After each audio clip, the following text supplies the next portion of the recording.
Türkmen halkının milli lideri Kazakistan Cumhurbaşkanı ile bir araya geldi. Türkmen halkının milli lideri ve Türkmenistan Halk Maslahatı Başkanı Gurbanguly Berdimuhamedov, Kazakistan'da gerçekleştirdiği çalışma ziyareti kapsamında Kazakistan Cumhurbaşkanı Kasım-Jomart Tokayev ile görüştü. Bu buluşma, Kazakistan Cumhurbaşkanlığı basın servisi tarafından duyuruldu.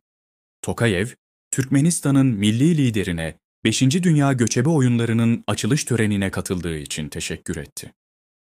Kazakistan Cumhurbaşkanı, Berdimuhamedov'un Astana ziyaretinin iki ülke arasındaki ilişkilerin güçlenmesi açısından önemli olduğunu belirterek, Kazakistan ile Türkmenistan arasındaki ilişkilerin stratejik ortaklık seviyesine ulaştığını ifade etti. Görüşmede ticaret, ekonomi, enerji, ulaştırma ve lojistik gibi alanlarda varılan önceki anlaşmalar değerlendirildi. Ayrıca iki ülke arasındaki kültürel bağların güçlendirilmesine de vurgu yapıldı. Son olarak Kazakistan Cumhurbaşkanı'nın Ekim ayında Türkmenistan'a yapacağı ziyaretin hazırlıkları ele alındı. Türkmen halkının milli lideri Dünya Göçebe Oyunları'nın açılış törenine katıldı. Bugün Kazakistan'ın başkenti Astana'da 5. Dünya Göçebe Oyunları'nın açılış töreni düzenlendi. Törene Türkmenistan halkının milli lideri ve Türkmenistan Halk Maslahatı Başkanı Gurbanguly Berdimuhamedov da katıldı. Kazakistan Cumhurbaşkanı Kasım-Jomart Tokayev'in ev sahipliğinde Astana'daki Astana Arena Stadyumunda gerçekleştirilen açılış törenine Özbekistan Cumhurbaşkanı Şevket Mirziyoyev, Kırgızistan Cumhurbaşkanı Sadır Japarov, Tataristan Başkanı Rüstem Minnihanov ve diğer ülkelerin temsilcileri katıldı. Türkmenistan'dan 29 sporcu ve 6 antrenörden oluşan bir spor heyeti, Dünya Göçebe Oyunları'nda ülkemizi temsil ediyor. Astana'da düzenlenen Dünya Göçebe Oyunları'na 100'den fazla ülkeden yaklaşık 4000 sporcu katılıyor. Sporcular 21 farklı dalda 97 madalya için yarışacak. Mere vilayetinde mineral gübre üreten tesis kurulacak. Maryazot, üretim birliğinin kapasitesini artırmaya yönelik kapsamlı çalışmaların sürdüğü bildirildi. Uzmanlar tarafından mineral gübre üreten tesisin dış mühendislik sistemleriyle birlikte projelendirilmesi ve anahtar teslimi olarak inşa edilmesi için teknik görevler hazırlandı. Sayın Cumhurbaşkanı Serdar Berdimuhamedov, sunulan raporu dinleyerek, ülkede modern gereksinimlere uygun yeni ve çağdaş üretim tesislerinin kurulmasının önemini vurguladı.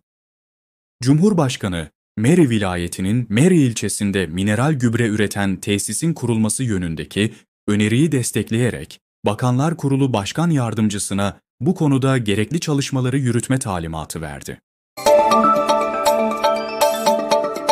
Türkmen heyetinin Helsinki'de önemli ziyaretler gerçekleştirdi.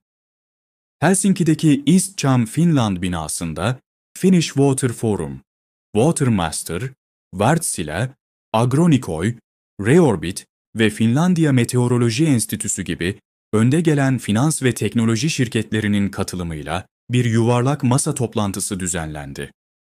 Etkinlikte Türkmenistan heyetine Dışişleri Bakan Yardımcısı Mehri Beşimova, Finlandiya tarafına ise East Cham Finland CEO'su Caana Rekolainen başkanlık etti. Finlandiya Dışişleri Bakanlığı binasında Türkmen-Fin siyasi istişareleri gerçekleştirildi. Görüşmeler, Finlandiya Dışişleri Bakanlığı Dış Politika ve Güvenlik Politikası Genel Sekreter Yardımcısı Outi Holopainen ile başladı. Taraflar, her iki ülkenin çıkarına olan alanlarda karşılıklı faydaya dayalı işbirliğini geliştirme kararlılıklarını ifade ettiler. Finlandiya Dışişleri Bakanlığı, Asya ve Okyanusya Departmanı Direktörü Jari Sinkari ile yapılan siyasi istişarelerde, güncel konuların yanı sıra Birleşmiş Milletler, AGİT ve AB gibi uluslararası kuruluşlar çerçevesinde işbirliği, ticaret ekonomik ilişkilerin canlandırılması, kültürel ve eğitim alanlarında ilişkilerin güçlendirilmesi gibi geniş kapsamlı konular ele alındı. Aynı gün Finlandiya parlamentosunda Eduskunta, Türkmenistan Dostluk Grubu Başkanı Ville Skinnari ve grup üyeleriyle ayrıca AGİT Parlamenterler Asamblesi Finlandiya Delegasyonu Başkanı Ville Kaunisto ile özel görüşmeler yapıldı. Ziyaret kapsamında ayrıca Finlandiya İşbirliği ve Dış Ticaret Geliştirme Bakanı Ville Tavio ile kısa bir görüşme gerçekleştirildi. Türkmenistan, Uluslararası Karayolu Taşımacılığı Birliği ile işbirliğine bağlıdır.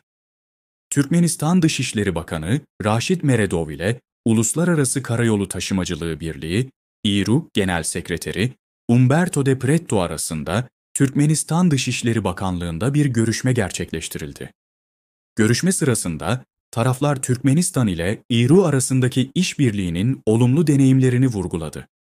Ayrıca multimodal taşıma ve transit koridorlarını, uluslararası lojistik merkezlerini geliştirme ve ulaşım sistemini dijitalleştirerek ülkeler arasındaki bağlantıyı güçlendirme yönündeki gelecekteki adımlar ele alındı. Taraflar, Birleşmiş Milletler çerçevesindeki işbirliklerini değerlendirdi ve Türkmenistan'ın girişimiyle kurulan Sürdürülebilir Ulaştırma Dostları grubunun çalışmaları hakkında görüş alışverişinde bulundular.